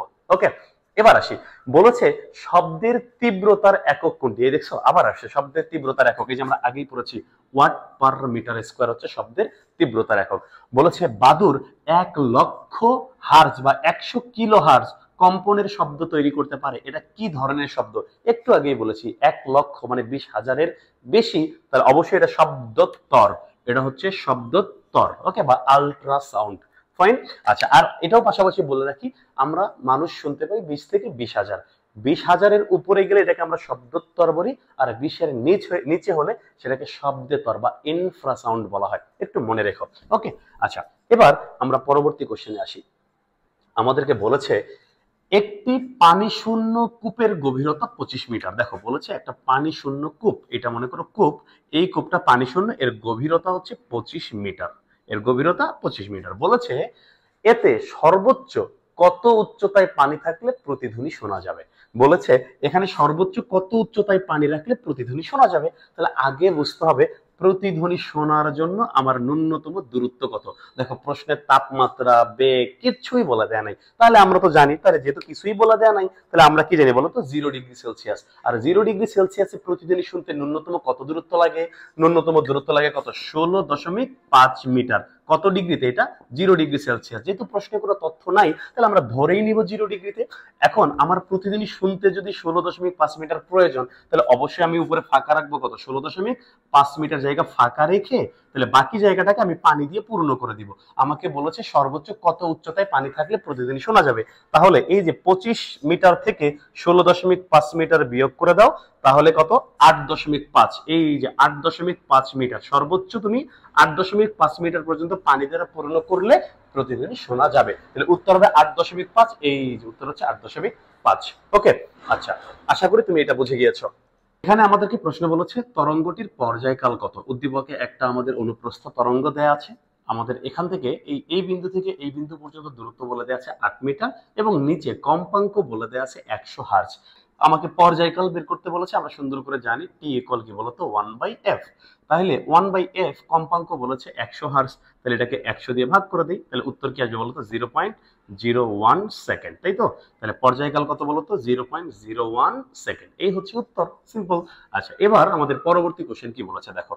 এই পরবর্তী কোশ্চেনে এই উদ্দীপকের আলোকে, দেখো এই উদ্দীপকের আলোকে কি কি কথা বলা আছে আমাদেরকে বলেছে তরঙ্গটির তরঙ্গ দৈর্ঘ্য 4 মিটার। তুমি একটু ভালো করে খেয়াল করে দেখো, এই যে এখান থেকে শুরু করে এই পর্যন্ত বলে দেওয়া আছে 8 মিটার। এখানে মোট কয়টা পূর্ণ তরঙ্গ আছে দেখো, আমরা জানি এক তরঙ্গ শীর্ষ থেকে আরেক তরঙ্গ শীর্ষ পর্যন্ত একটা সম্পূর্ণ তরঙ্গ, তার মানে এখান থেকে এই পর্যন্ত হচ্ছে একটা তরঙ্গ, আবার এখান থেকে শুরু করে আরেকটা আরেকটা তরঙ্গ। মোট কয়টা তরঙ্গ রয়েছে এখানে? দুইটা তরঙ্গ রয়েছে। তার মানে দুইটা তরঙ্গ দৈর্ঘ্য, দুইটা তরঙ্গের মান যদি 8 মিটার হয়, তাহলে একটা তরঙ্গের মান কত? একটা তরঙ্গের দৈর্ঘ্য কত? অবশ্যই 4 মিটার হবে, তাই তো? তাহলে উত্তর তরঙ্গ দৈর্ঘ্য 4 মিটার, এটা সঠিক। এবার আসি, আমাকে বলেছে এর বেগ হচ্ছে 4000 মিটার পার সেকেন্ড। এখন দেখো, আমরা খুব ভালো করে পড়েছি ভি ইকুয়াল কি বলতো? ল্যামডা বাই টি, পড়েছি না? তাহলে ল্যামডার মান কত পেয়েছি? 4 মিটার। এবং সময় পর্যায়কাল কত পেয়েছি একটু আগে? 0.01। তাহলে 4কে যদি আমরা 0.01 দিয়ে ভাগ করে দিই, যে 4 ভাগ 0.01, তাহলে উত্তর আসবে 400। উত্তর আসবে 400 মিটার পার সেকেন্ড। আমাকে বলেছে 4000 মিটার পার সেকেন্ড, মানে এটা ভুল বলেছে। এবং বলেছে এ বি ও সি বিন্দু তরঙ্গটির দশা ভিন্ন। দেখো দেখো, এটা হচ্ছে এ বিন্দু, এটা হচ্ছে বি বিন্দু এবং এটা হচ্ছে সি বিন্দু। বলেছে এ বি ও সি বিন্দুতে তরঙ্গের দশা ভিন্ন। তুমি খেয়াল করে দেখো, অবশ্যই দশা ভিন্ন। কেন? কারণ দেখো, তারা একই অবস্থানে আছে, ঠিক আছে, কিন্তু এ বিন্দু দেখো সে উপর থেকে আস্তে আস্তে নিচের দিকে, অর্থাৎ এ বিন্দু যাচ্ছে নিচের দিকে, বি বিন্দু যাচ্ছে কোন দিকে? উপরের দিকে, আবার সি বিন্দু যাচ্ছে উপরের দিকে, অর্থাৎ তিনটা কোণার দিক কিন্তু একই নয়। তার মানে এদের দশা ভিন্ন, এরা সমদশা সম্পন্ন নয়। তাহলে উত্তর কি হবে বলতো? উত্তর অবশ্যই হবে 1 ও 3। ওকে, আচ্ছা, আর কেউ যখন বুঝে যাবে যে 2 নম্বরটা অবশ্যই ভুল, তাই নিঃসন্দেহে 1 3 উত্তর। এবার আসি, আমাদেরকে বলেছে বাদ্যযন্ত্র দ্বারা উৎপন্ন শব্দের পার্থক্য নিচের কোন বৈশিষ্ট্য দ্বারা বোঝা যায়? আমি শুরুতেই তোমাকে বলেছিলাম না বলতো, আমাদের সুরযুক্ত শব্দের বৈশিষ্ট্য কয়টা? 3টা। একটা তীব্রতা, একটা তীক্ষ্ণতা এবং আরেকটা টিম্বার বা সুরের গুণ, যেটাকে বলেছিলাম। এই টিম্বার বা সুরের গুণ এর মাধ্যমেই কিন্তু মূলত বিভিন্ন যন্ত্রের যে শব্দ, সেই পার্থক্য, শব্দের পার্থক্য বোঝা যায়। তাহলে উত্তর কি হবে বলতো? উত্তর হবে সুরের গুণ। ওকে, এবার বলেছে বাতাসে শব্দের বেগ তাপমাত্রার বর্গের সমানুপাতিক। না, এটা অবশ্যই ভুল, কারণ আমরা জানি শব্দের বেগ তাপমাত্রার বর্গমূলের সমানুপাতিক। তাহলে একটা যদি ভুল হয়ে যায়, পরেরটা কি বলছে? বলছে বাতাসের চাপের উপর নির্ভর করে না। বাতাসের বেগ তার চাপের উপর নির্ভর করে না, এটা সত্য কথা।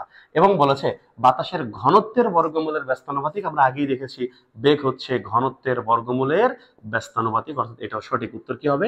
উত্তর হবে 2 ও 3। ওকে, আচ্ছা, তুমি আশা করি এটা বুঝে গিয়েছো।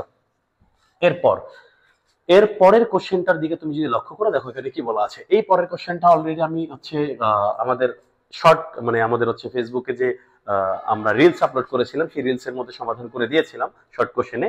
এবার তারপর আবারও বলছি, এখানে কি বলা আছে? উপরের তরঙ্গটির কম্পাঙ্ক কত? তুমি খেয়াল করে দেখো, এখানে মোট এখান থেকে শুরু করে এই পর্যন্ত একটা সম্পূর্ণ তরঙ্গ রয়েছে, পূর্ণ কম্পন। আবার এখান থেকে শুরু করে এই পর্যন্ত আরেকটা কম্পন রয়েছে। মোট কয়টা বলতো? 2টা পূর্ণ কম্পন রয়েছে। এবং এই টোটাল এর সময়কাল দেয়া আছে 0.02 সেকেন্ড।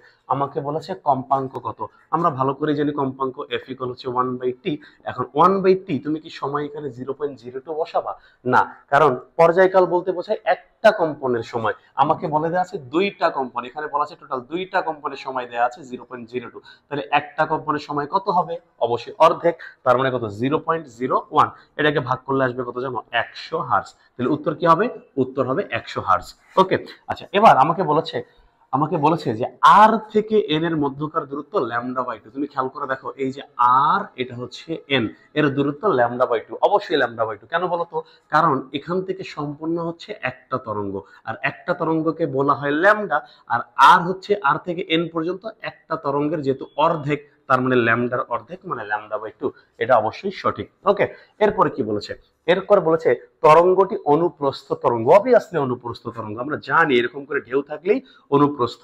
আর যদি সংকোচন প্রসারণ থাকে, তাহলে এটাকে বলা হয় অনুদৈর্ঘ্য। এটা আমরা জানি, তাহলে আমাদের এটাও সঠিক। পরে বলেছে পি এবং P1 কণাটি সম্পূর্ণ বিপরীত দশায় রয়েছে। দেখো, বিপরীত দশা, এই যে এটা হচ্ছে পি বিন্দু, এটা হচ্ছে P1 বিন্দু। তুমি বলো তো, এই দুইটা কি একই অবস্থানে রয়েছে না? তাদের অবস্থান একই, তাদের দিক দেখো তো। এই যে উপর দিকে যখন যাচ্ছে, এই যে দিক হচ্ছে উপরের দিকে। এই যে এখান থেকে নিচে নেমে আবার যখন উপরের দিকে যাচ্ছে, P1 একই দিক। তার মানে অবস্থানও সেম, দিকও সেম। তাহলে অবশ্যই সমদশা সম্পন্ন। তারা বলেছে বিপরীত দশা সম্পন্ন, মানে এটা ভুল বলেছে। তাহলে উত্তর হবে 1 ও 2। ওকে, আচ্ছা, তাহলে এই যে কোশ্চেন গুলো রয়েছে, দেখো একটু একটু করে ছোট ছোট বেসিক যাদের স্ট্রং রয়েছে, তারা কিন্তু খুব সহজে সুন্দর করে দেখেই উত্তর বলে ফেলতে পারবে যে উত্তরটা আসলে কি হবে। এই জন্য পড়াশোনাটা একটু যত্ন করে করো। আবার দেখো কি বলেছে, শব্দের তীব্রতার একক, ওই যে আমরা আগেই পড়ে ফেলেছি তীব্রতার একক হচ্ছে ওয়াট পার মিটার স্কোয়ার এবং joule per second per metre square, অর্থাৎ 1 ও 3। এই 1 ও 3 হচ্ছে সঠিক উত্তর। ওকে, আচ্ছা, এটা আমরা আগে পড়ে ফেলেছি। দেখেছো, আমি বলেছিলাম না যে এই কনসেপ্ট থেকে অনেকগুলো প্রশ্ন বোর্ডে আসছে, এগুলো সব বোর্ড কোশ্চেন। এবার তুমি খেয়াল করো, বলেছে নিচের কোন মাধ্যমে শব্দের বেগ সবচেয়ে বেশি? কঠিন কঠিন মাধ্যমে সবচেয়ে বেশি, সিম্পল, কঠিন মাধ্যমে সবচেয়ে বেশি। এবার বলেছে চিত্রের কোন কণাগুলো একই দশা সম্পন্ন রয়েছে? একই দশা মানে কি?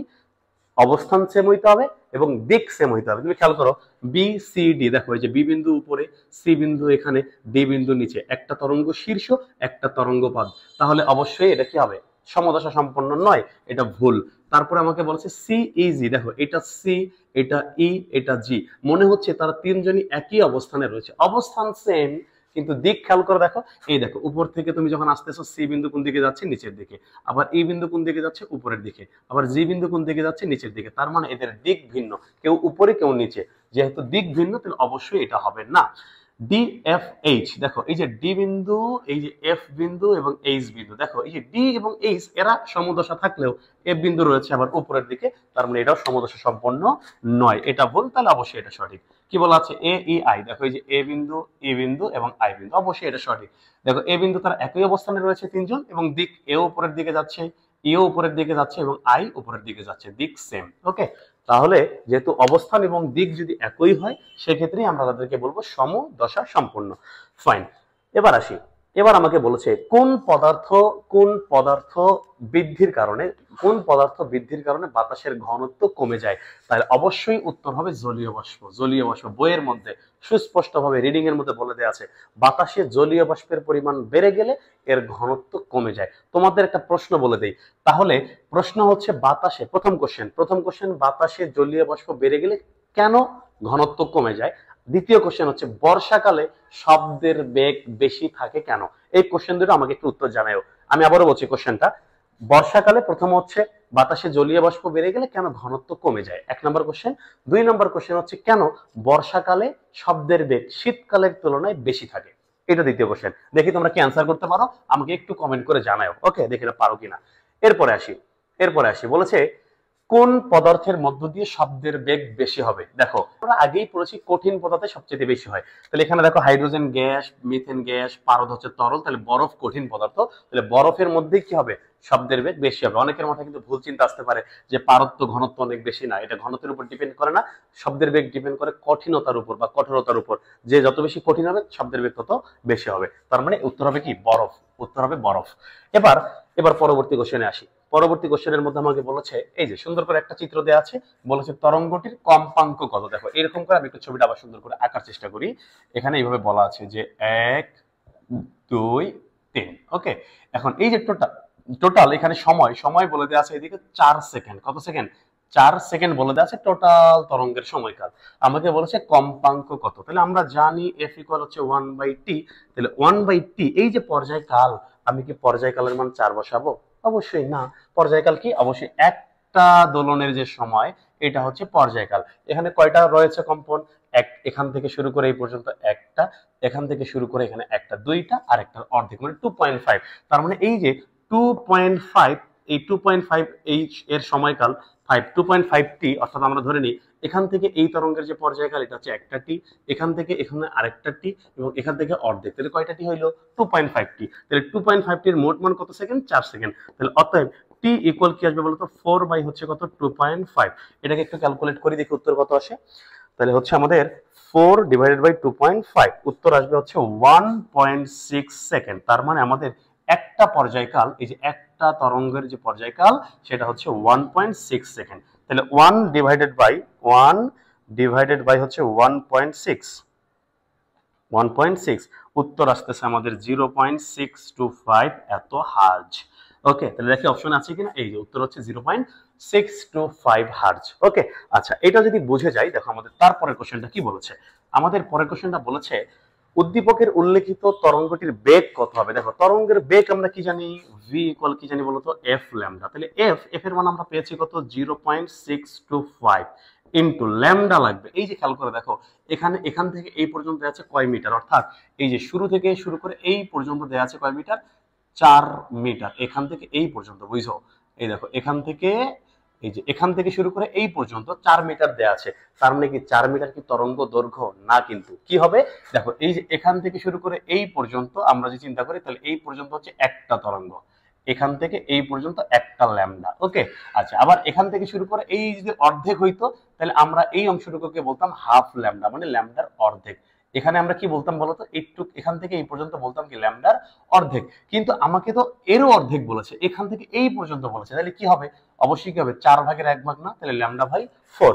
তাহলে এখানে তাহলে একটা পূর্ণ ল্যামডা তরঙ্গ আর একটা হচ্ছে 4/1, তার মানে ল্যামডা প্লাস হচ্ছে ল্যামডা বাই 4 এর টোটাল মান বলে দিয়েছে কয় মিটার, 4 মিটার। তাহলে আমরা ক্যালকুলেট যদি করি তাহলে লসাগু করো 4, তাহলে এখানে কি আসবে বলতো 4 ল্যামডা যোগ আসবে ল্যামডা ইকুয়াল কি আসবে 4, তাহলে এখানে কি আসবে বলতো 5 ল্যামডা, 4 4 কত আসবে 16, তাহলে অতএব ল্যামডা ইকুয়াল কি আসবে বলতো 16 ডিভাইডেড বাই কি আসবে 5।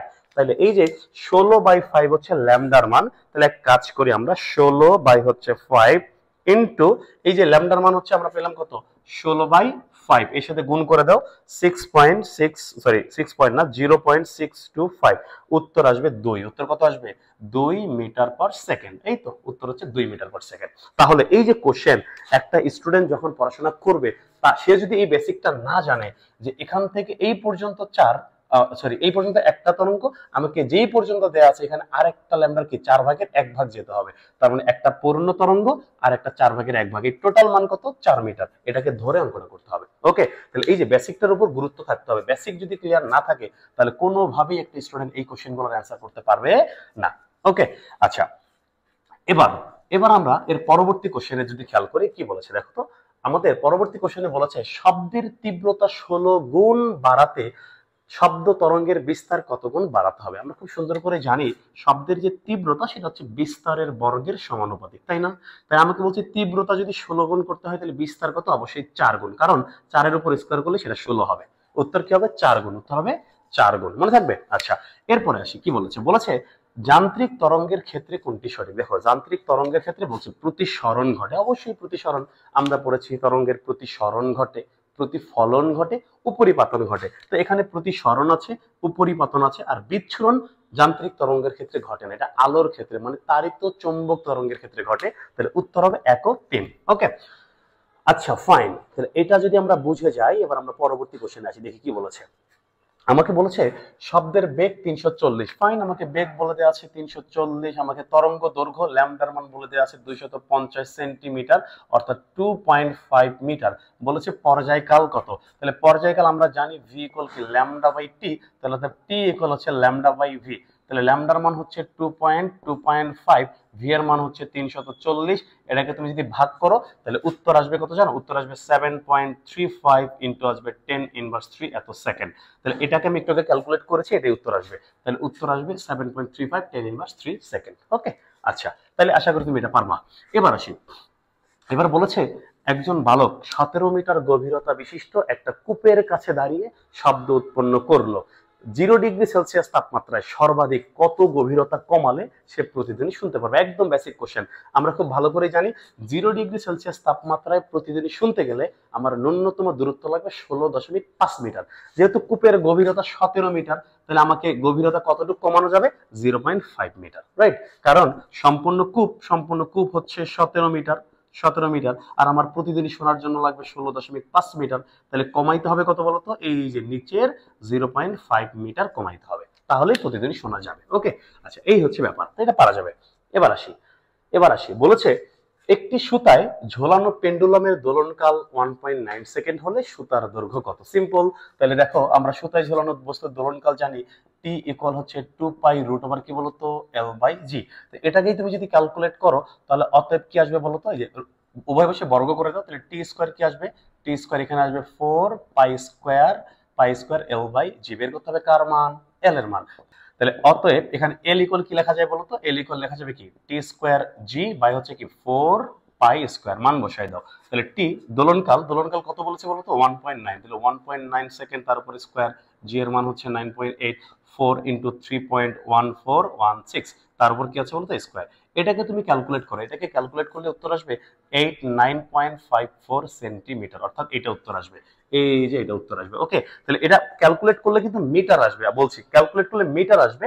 দেখো আমি আবারও বলছি, এখানে ক্যালকুলেট করলে যে উত্তর আসবে সেটা আসবে মিটার, এর সাথে আবার 100 গুণ করে কি করতে হবে, সেন্টিমিটার, তাহলেই সেন্টিমিটারের উত্তর পাবো, কারণ সবগুলো অপশনে কি রয়েছে, সেন্টিমিটার রয়েছে, এটা উত্তর আসবে। ওকে, আচ্ছা এবার তুমি পরের কোশ্চেনটা দেখো, বলেছে পারদে শব্দের বেগ কত, একদম মুখস্থ মান, তোমার বইয়ের মধ্যে আছে 1450, কত আছে পারদে শব্দের বেগ 1450, এটা পড়ে ফেলবা। ওকে, আচ্ছা এরপরে এরপরে আসি, বলেছে একটি কূপে ঢিল ফেলা হলো, পানি ছিটকানো দেখার 0.2 সেকেন্ড পর ছিটকানোর শব্দ শোনা যায়, তাহলে বাতাসের তাপমাত্রা 30°C হলে কূপের গভীরতা কত? খেয়াল করে দেখো, মানে আমাকে বলেছে একটা কূপ, এই কূপের মধ্যে একটা ঢিল ফেলা হয়েছে, যে ঢিল, এখানে মনে করো পানি রয়েছে, এই যে ঢিলটা যখন পানিতে পড়লো, এখানে কি পানি ছিটকাবে না বলতো? এই পানি ছিটকানোর পর, এই পানি ছিটকানোর শব্দটা শুনতে পেয়েছে কত, 0.2 সেকেন্ড সময় পর, তাহলে এই সময়টা, তাহলে এই পানি ছিটকানোর পরে এই শব্দটা ফিরে আসার সময় হচ্ছে 0.2।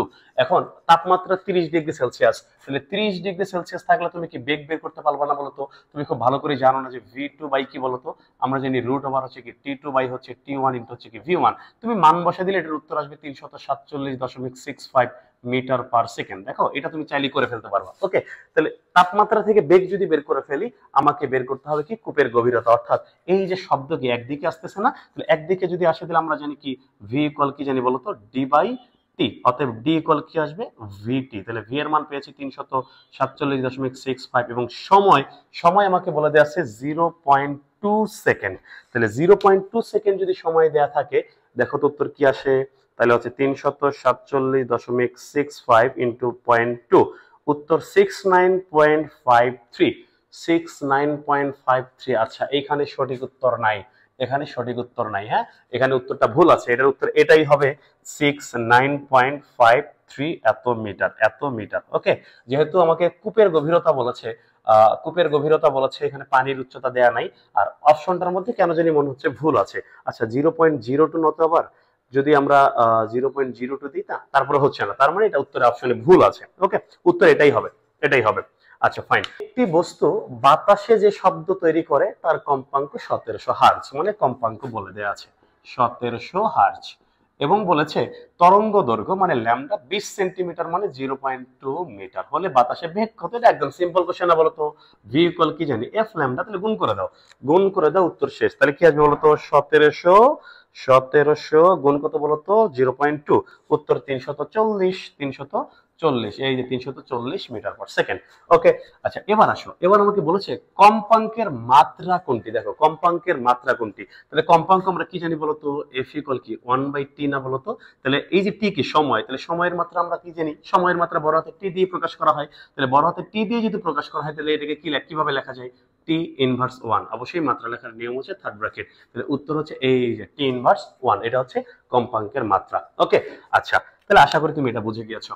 এরপরে আসি, আচ্ছা পরবর্তী কোশ্চেনের দিকে যদি খেয়াল করে দেখো, এখানে সম্পূর্ণ তরঙ্গ দেওয়া আছে কয়টি, এখান থেকে দেখো, এখান থেকে এই পর্যন্ত হচ্ছে একটি, আবার এখান থেকে এই পর্যন্ত হচ্ছে দুইটি, এবং আরেকটার অর্ধেক মানে আড়াই, 2.5টা তরঙ্গের টোটাল দৈর্ঘ্য দেওয়া আছে 10 সেন্টিমিটার। ওকে, তার মানে আমাকে বলেছে 2.5 ল্যামডা, এর টোটাল মান দেওয়া আছে 10 সেন্টিমিটার, অতএব ল্যামডা ইকুয়াল কি বলতো, ল্যামডা ইকুয়াল কি আসবে, 10 ভাগ হচ্ছে কত, 2.5, তাহলে 10 কে 2.5 দিয়ে ভাগ করলে কি আসবে, 4 সেন্টিমিটার, তাহলে তরঙ্গ দৈর্ঘ্য 4 সেন্টিমিটার, এটা হচ্ছে উত্তর। ওকে, আচ্ছা এবার আমাকে বলেছে উদ্দীপকের কোন বিন্দুতে তরঙ্গ সৃষ্টিকারী কণার শক্তি সবচেয়ে বেশি, তরঙ্গের শক্তি হচ্ছে বিস্তারের বর্গের সমানুপাতিক, বা তীব্রতা বিস্তারের বর্গের সমানুপাতিক, যে কোনো ভাবে তুমি বলতে পারো, তার মানে বিস্তারের মান যেখানে সবচেয়ে বেশি, শক্তি সেখানে বেশি। এখন বিস্তার দেখো তো কোথায় বেশি, বলেছে এ এবং কিউ বিন্দুতে, তাহলে এই যে এ বিন্দু কিন্তু উপরে, কিউ বিন্দু হচ্ছে সাম্য অবস্থায়, না এটা ভুল হবে। পি আর, পি বিন্দু দেখো, পি বিন্দু সাম্য অবস্থানে, আর বিন্দু সাম্য অবস্থানে রয়েছে না, এখানে হবে না। দেখো এম সি, এই যে এম বিন্দুর বিস্তার দেখো, এই যে নিচে সবচেয়ে বেশি, আবার সি বিন্দুর বিস্তার দেখো উপরে সবচেয়ে বেশি, তার মানে এম সি হচ্ছে উত্তর, যে এই বিন্দুতেই আমাদের শক্তি কি হবে, সবচেয়ে বেশি হবে। ওকে, আচ্ছা এবার এর পরের কোশ্চেনের দিকে লক্ষ্য করি, কি বলেছে, বলেছে 274 কেলভিন তাপমাত্রায় স্বাভাবিক চাপে শুষ্ক বায়ুতে শব্দের দ্রুতি কত? এখন খেয়াল করো, 274 কেলভিন মানে কি বলতো, 274 কেলভিন মানে হচ্ছে 1 ডিগ্রি সেলসিয়াস, 1 ডিগ্রি সেলসিয়াস মানে কি 274, 274 কেলভিন, একই কথা। ওকে, তার মানে আমাকে বের করতে বলছে 1°C তাপমাত্রায় শব্দের বেগ কত। 0°তে কত বলা আছে? 332। তোমাকে একটু বলে রাখা ভালো, আগের বইয়ের মধ্যে তথ্য ছিল শব্দের বেগ যদি 0°C তাপমাত্রায় 332 হয়, তাহলে প্রতি প্রতি 1°C তাপমাত্রার জন্য বাতাসে শব্দের বেগ বেড়ে যাইতো 0.6 মিটার পার সেকেন্ড। এটা আগের বইয়ের তথ্য। যদি 0°তে 332 হয় সেক্ষেত্রে সেক্ষেত্রে কিন্তু তোমার বইয়ে তো 330, তাহলে তোমার বইয়ে এই চিন্তা করা যাবে না। তাহলে 1°তে যদি 0.6 বেড়ে যায়, আমাকে বলছে তাহলে 1°তে কত হবে? তাহলে অবশ্যই 332-এর সাথে 0.6 যোগ হয়ে যাবে, তাহলে 332.6, এটা হচ্ছে উত্তর। ওকে, তাহলে এটা হচ্ছে উত্তর। মানে 0°তে 332 আর 1°র জন্য 0.6, তাহলে টোটাল যোগ করলে কত আসবে? 332.6 মিটার পার সেকেন্ড। এবার আমরা এর পরের কোশ্চেনে আসি, আমরা একটু মোটামুটি শেষের দিকে চলে আসছি। আমাকে বলেছে একটা সরল দোলকের দোলনকাল 2 সেকেন্ড হলে দোলকের দৈর্ঘ্য অভিকর্ষ ত্বরণের সাথে সম্পর্ক কি। তাহলে আমাকে বের করতে হবে দোলকের দৈর্ঘ্য মানে এল, অভিকর্ষ ত্বরণ জি, এই দুজনের সম্পর্ক যদি দোলনকালের মান কত বলছে 2 সেকেন্ড। তাহলে তুমি খেয়াল করো, আমরা জানি কিন্তু টি ইকুয়াল কি বলতো 2π√, কি জানি বলতো L/G। তাহলে উভয় পাশে বর্গ করে দিই, তাহলে এখানে কি আসবে বলতো টি স্কয়ার, এখানে কি আসবে 4π² কি আসবে L/G, এমনটাই তো আসবে, তাই না? এখন তুমি খেয়াল করো দোলনকাল 2 সেকেন্ড বলেছে, এখানে যদি আমরা 2 বসিয়ে দিই, তাহলে 2 এর উপর স্কয়ার করলে কত 4, তাই তো 4। এখানে কি আসবে বলতো 4π², এখানে কি আসবে L/G। তাহলে তুমি এক কাছে উভয় পাশে 4 ক্যান্সেল করে দিতে পারো না? 4 ক্যান্সেল করে দিলে এখানে কি 1 ইকুয়াল কি আসে বলতো π², এখানে আসে কি L/G। তুমি দেখো তো জি এখানে ভাগ, এর বিষয়ে কি আসবে গুণ, তাহলে জি ইকুয়াল কি আসে বলতো π²L। তাহলে দেখো এই যে জি এর সাথে এল এর সম্পর্ক কিন্তু সমানুপাতিক। কি অবস্থায় রয়েছে? সমানুপাতিক। তাহলে উত্তর হবে কি সমানুপাতিক। ওকে, আচ্ছা এবার আমাকে পরবর্তী কোশ্চেন কি বলেছে, নিচের কোনটি শব্দের পরিমাপের একক। দেখো শব্দের পরিমাপের একক হচ্ছে ডেসিবল। এই যে বইয়ের মধ্যে সুন্দর করে লেখা আছে শব্দের পরিমাপের একক কি, ডেসিবেল। একদম লাস্ট পেজে দেখবা আমাদের শব্দের বিভিন্ন মাত্রা বা শব্দের যে পরিমাপের বিভিন্ন মান দেয়া আছে। ট্রাফিক জ্যামে কত, মশার শব্দের পাখা শব্দ কত, জেট ইঞ্জিনের শব্দ কত, টেলিভিশন কত, কথাবার্তা কত, এমসিকিউ এর জন্য পড়ে ফেলবা। ওকে, আচ্ছা এবার খুবই মজার একটা কোশ্চেন বলেছে। দেখো কি বলেছে, 30°C তাপমাত্রায় চাঁদে শব্দের বেগ কত। অনেকে মনে করবে 30°C তাপমাত্রায় শব্দের বেগ বের করে ফেলবে। দেখো একটা বেসিক কোশ্চেন, চাঁদের মধ্যে কোনো বায়ুমণ্ডল নাই, চাঁদের মধ্যে কোনো বাতাস নাই, আর বাতাস যদি না থাকে আমরা জানি শব্দ হচ্ছে যান্ত্রিক তরঙ্গ, মাধ্যম না থাকলে চলাচল করবেই না। যেহেতু বাতাস নাই তার মানে কি শব্দ চলাচল করবে না, তার মানে শব্দের বেগ হচ্ছে 0। একদম বেসিক কোশ্চেন। শব্দের চাঁদে 30° কেন 1000° হলেও শব্দের বেগ কত হবে? 0 মিটার পার সেকেন্ড। ফাইন। আচ্ছা এরপরে এরপরে দেখো আমাকে কি বলেছে, বলেছে পরপর একটি তরঙ্গ শীর্ষ ও একটি তরঙ্গপাদের মধ্যবর্তী কোণ কত। অবশ্যই এর উত্তর হবে পাই। কত হবে? পাই। কিভাবে পাই একটু খেয়াল করে দেখো। তাহলে দেখো আমরা খুব ভালো করে জানি এখান থেকে শুরু করে এই যে এটা হচ্ছে একটা কি এরকম তরঙ্গ না, এটা হচ্ছে একটা তরঙ্গ শীর্ষ, এটা হচ্ছে একটা কি তরঙ্গপাদ। তাহলে আমাকে বলছে পরপর একটা তরঙ্গ শীর্ষ এবং একটা তরঙ্গপাদের মধ্যবর্তী কোণ কত। তো আমরা যদি এখান থেকে শুরু করে এই যে এখান থেকে শুরু করে আমরা যদি তরঙ্গ শীর্ষ পর্যন্ত যাই, তাহলে আমরা খুব ভালো করে জানি একটা তরঙ্গ শীর্ষ থেকে আরেকটা তরঙ্গ শীর্ষ পর্যন্ত যে দৈর্ঘ্য, এটাকে একটা পূর্ণ তরঙ্গ বলা হয়, তাই না? এটা একটা পূর্ণ তরঙ্গ। আর একটা পূর্ণ তরঙ্গ যে আছে, একটা পূর্ণ তরঙ্গ কত ডিগ্রি বলতো? 360°। কিভাবে? এই যে খেয়াল করো, আমি এখান থেকে শুরু করে তোমাকে যদি এইভাবে না বুঝি এইভাবে বুঝাই, একটু খেয়াল করো তো। মনে করো এখান থেকে শুরু করে এই পর্যন্ত, এটা কি একটা তরঙ্গ না? তাহলে আমি যদি এই নিচের ঢেউটাকে ওই দিকে না দিয়ে, আমি যদি ওইটাকে ওই দিকে না দিয়ে যদি আমি এই দিকে ঘুরাই দিই, তাহলে কি ব্যাপারটা আগের জায়গায় ফিরে আসতো না? ফিরে আসতো। তাহলে এখান থেকে শুরু করে আবার আগের জায়গায় ফিরে আসতো, তাহলে এটা কত ডিগ্রি বলতো? 360°। তার মানে সম্পূর্ণটা যদি 360° হয়, তাহলে অর্ধেক কত হবে বলতো? অবশ্যই 180°। তার মানে এখান থেকে শুরু করে এই পর্যন্ত যদি আসি, তাহলে দেখো এখান থেকে শুরু করে এই পর্যন্ত হচ্ছে 360, আর এখান থেকে শুরু করে এই পর্যন্ত অর্ধেক, তাহলে এখান থেকে এই পর্যন্ত 180°। আর 180° বলতে আমরা কি বুঝি? 180° বলতে আমরা কি বুঝি? পাই। তাহলে উত্তর কি আসবে বলতো? পাই। ওকে, আচ্ছা আশা করি তুমি ব্যাপারটা বুঝতে পারছো। এরপরে আমাকে কি বলেছে, আমাকে বলেছে 0°C তাপমাত্রায় বায়ুতে 33 মিটার দূরত্ব অতিক্রম করতে কত সময় লাগে। অবশ্যই 0.1 সেকেন্ড। কেন? কারণ খেয়াল করে দেখো 0°C তাপমাত্রায় আমরা টোটাল আমরা যদি প্রতিদিন শুনতে গেলে আমাদের থাকতে হয় কত? 16.5 5 মিটার দূরে থাকতে হয়, তাই না? তাহলে এখান থেকে যদি আমরা শব্দ করি, তার মানে এই 0.1 সেকেন্ডের মধ্যে শব্দ 16.5 মিটার যাবে আবার ফিরে আসবে। তার মানে একবার 16.5 মিটার গেল আবার ফিরে আসবে। তাহলে মোট কত বলতো? 16.5 কে 2 গুণ করে দাও, কত আসবে? 33 মিটার। তাহলে 33 মিটার ঘুরে আসতে সময় লাগে কত? 0.1 সেকেন্ড। এটাই হচ্ছে বেসিক উত্তর। ওকে, আচ্ছা, এরপরে আমাকে কি বলেছে? বলেছে দোলনকালের সাথে সুতার দৈর্ঘ্যের সম্পর্ক কোনটি? দেখো, দোলনকাল আমরা জানি টি ইকুয়াল কি জানি? 2 পাই রুট ওভার কি? এল বাই রুট ওভার হচ্ছে এল বাই জি, তাই না? তাহলে আমরা বলতেই পারি এই যে রুটটাকে চাইলে আমরা এভাবে দিতে পারি না, রুট এল বাই হচ্ছে কি রুট জি। তাহলে আমরা বলতেই পারি দোলনকালের সাথে সম্পর্ক হচ্ছে সুতার দৈর্ঘ্যের হচ্ছে বর্গমূলের সমানুপাতিক। তাহলে টি সমানুপাতিক রুট ওভার এল, টি সমানুপাতিক রুট ওভার এল, এটা হচ্ছে উত্তর। এটা হচ্ছে উত্তর। ওকে, আচ্ছা, এটা যদি বুঝে যায়, এবার আমরা পরের কোশ্চেনটার দিকে লক্ষ্য করি। কি হচ্ছে? অনুদৈর্ঘ্য তরঙ্গ প্রবাহের দিকের সাথে কিভাবে অগ্রসর হয়? দেখো, অনুদৈর্ঘ্য প্রবাহ আমরা জানি খুব ভালো। অনুদৈর্ঘ্য যে তরঙ্গ রয়েছে সংকোচন প্রসারণ ভাবে সামনের দিকে যায়, তাই না? এবং সেটা কিভাবে যায় বলতো? কণার কম্পনের দিক এবং তরঙ্গের দিক দুটো কিভাবে যায়? সমান্তরাল ভাবে অগ্রসর হয়। উত্তর হচ্ছে সমান্তরাল ভাবে। উত্তর কি হবে? সমান্তরাল ভাবে অগ্রসর হয়। আমাদের পরবর্তী কোশ্চেনে কি বলেছে? বলেছে 400 হার্জ কম্পাঙ্কে স্পন্দিত কোন শব্দ তরঙ্গের তরঙ্গ দৈর্ঘ্য বাতাসে যদি 1.25 মিটার হয়, তাহলে শব্দ তরঙ্গের বেগ কত? তাহলে একদম সিম্পল, বেগ ভি ইকুয়াল আমরা কি জানি? F lambda. তাহলে এফ এর মান 400 হার্জ, ল্যামডার মান 1.25, একদম জাস্ট খালি গুণ করে দাও, উত্তর শেষ। এটা পারা যাবে। ওকে, এটা তুমি নিজে করে ফেলো। আচ্ছা, এবার আসি আমরা পরবর্তী কোশ্চেনে আসি। বলেছে একটি বস্তু বাতাসে যে শব্দ সৃষ্টি করতে পারে তার তরঙ্গ দৈর্ঘ্য 15 সেন্টিমিটার। তরঙ্গ দৈর্ঘ্য মানে ল্যামডা আমাকে বলেছে 15 সেন্টিমিটার, এই কথাটার মানে 0.15 মিটার। বলেছে শব্দের বেগ যদি 332 হয়, তাহলে কম্পাঙ্ক কত? আমরা খুব ভালো করে জানি এফ ইকুয়াল কি বলতো? V by lambda. তাহলে ভি এর মান কত ছিল? ভি এর মান ছিল হচ্ছে 332, ল্যামডার মান হচ্ছে কত? 0.15। এটাকে যদি ক্যালকুলেট করি তাহলে উত্তর চলে আসবে। তাহলে 332 রে ভাগ করে দেই 0.15, উত্তর আসতেছে 2213.33, 2213.33। উত্তর 2213.7 না, এই যে 2213.33, এই হচ্ছে উত্তর। ওকে, আচ্ছা, এটা পারা যাবে। আমাদের প্রশ্ন কি বলেছে? বলেছে শব্দ তরঙ্গটির পর্যায়কাল কত? দেখো, পর্যায়কাল কত আমরা জানি, ভি ইকুয়াল হচ্ছে ল্যামডা বাই টি। তাহলে টি ইকুয়াল হচ্ছে ল্যামডা বাই ভি। তাহলে পর্যায়কাল বের করতে বলেছে। ল্যামডার মান আমরা পেয়েছি হচ্ছে 0.15, আর বেগ আমাকে প্রশ্নে বলে দিয়েছে 332। তাহলে এটাকে ক্যালকুলেট করলে আমরা আমাদের পর্যায়কাল পেয়ে যাব। তাহলে উপরে হচ্ছে 0.15, নিচে হচ্ছে কত? নিচে হচ্ছে 332। উত্তর আসবে, সাইন্টিফিক মোডে দেয়া আছে উত্তরগুলো। তাহলে আমরা এটাকে ক্যালকুলেটর সাইন্টিফিক মোড করে নেই। সাইন্টিফিক মোড করলে আমাদের উত্তর আসবে 4.5 ইন্টু 10 ইনভার্স 4। 4.5 10 ইনভার্স 4, এই যে দেখো 4.5 ইন্টু 10 ইনভার্স 4, এটা হচ্ছে উত্তর। উত্তর আসবে কত? 4.5 ইন্টু 10 ইনভার্স 4 এত সেকেন্ড। ওকে, আচ্ছা, এই কোশ্চেনটার দিকে লক্ষ্য করি। বলেছে কত তাপমাত্রায় শব্দের দ্রুতি 3 গুণ বৃদ্ধি পাবে? তাহলে দেখো, স্বাভাবিক অবস্থায় শব্দের দ্রুতি কত বলতো? স্বাভাবিক অবস্থায় হচ্ছে 330। তার মানে ভি2 এর মান তোমাকে বলছে 3 গুণ বৃদ্ধি পাবে।